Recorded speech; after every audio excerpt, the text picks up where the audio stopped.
People typically hire me for, I think, my use of color, and I think it's the ability to sort of create a fresh story every time we do a project. I love classicism and I love tradition, but I sort of love it when it's reinterpreted, and so I guess I would describe it as fearless traditional.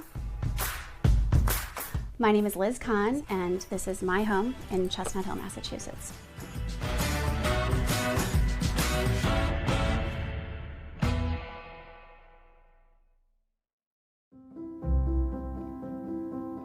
We've done a wide range of projects, from very neutral and much cleaner and minimalist to layered and colorful and a little crazy, but I think that we can do both pretty well, and I enjoy the process so much. This house is very classic, it's very traditional, it's from the 20s. There's lots of small rooms, they all have a purpose.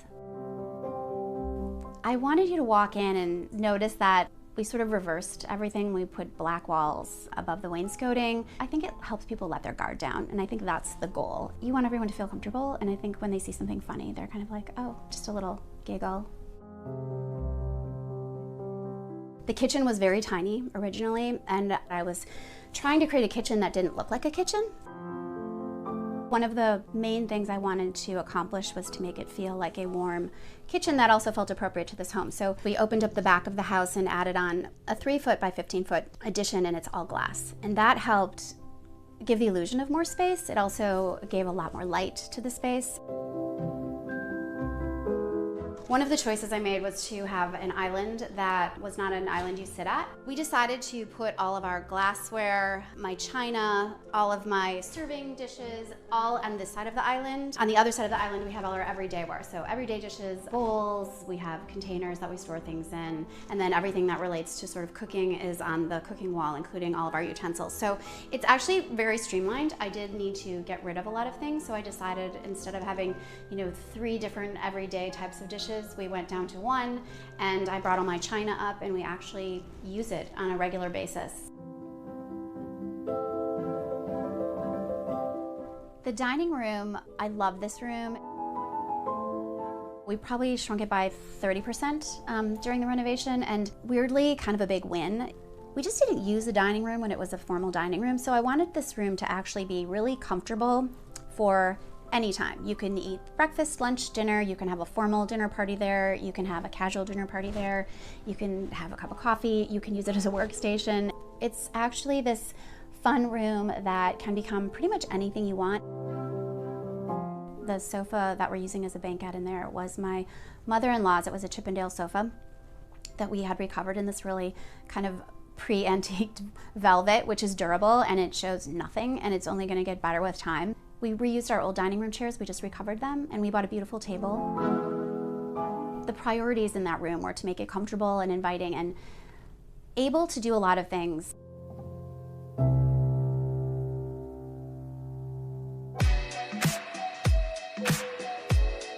The living room is a really great collection of things I've acquired. We did some minor changes. We changed the window treatments, we changed the furniture layout, we used all the furniture we had. This room, I feel like, is a great representation of how I think about design in terms of this kind of sweet but modern and handmade wallpaper paired with like army green curtains. So there was just this sort of like a masculine feminine moment. All the color that's in this entire house is represented in this room in one way or another, and in different proportions. It's a lot like a recipe.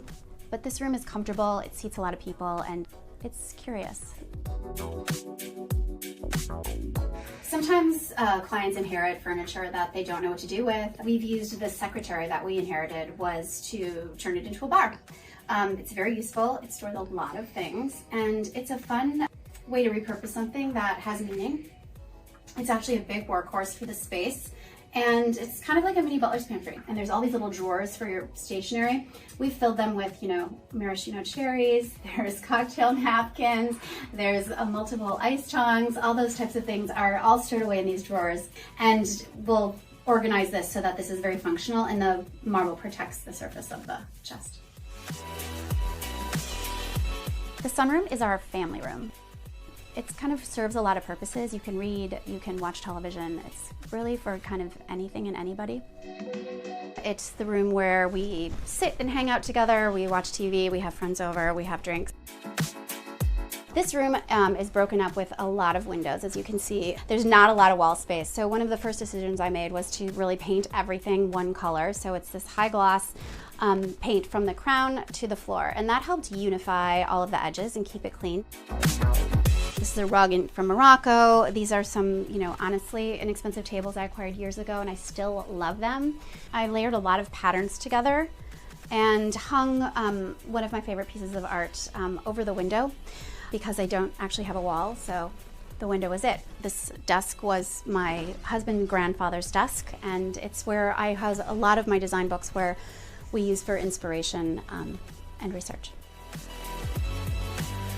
After we lacquered, funny enough, the ceiling just sort of fell flat. It was white, and it just kind of wasn't really standing up to all the other elements happening in this room, so that's a good case to wallpaper your ceiling. And so I chose this great cloud wallpaper. I know it's popular, it's just, I think, such a winner, and this room has a lot happening, and the ceiling needed to join the party. I think stairwells are sometimes overlooked, and they're actually really important, kind of almost like a ribbon that ties everything together.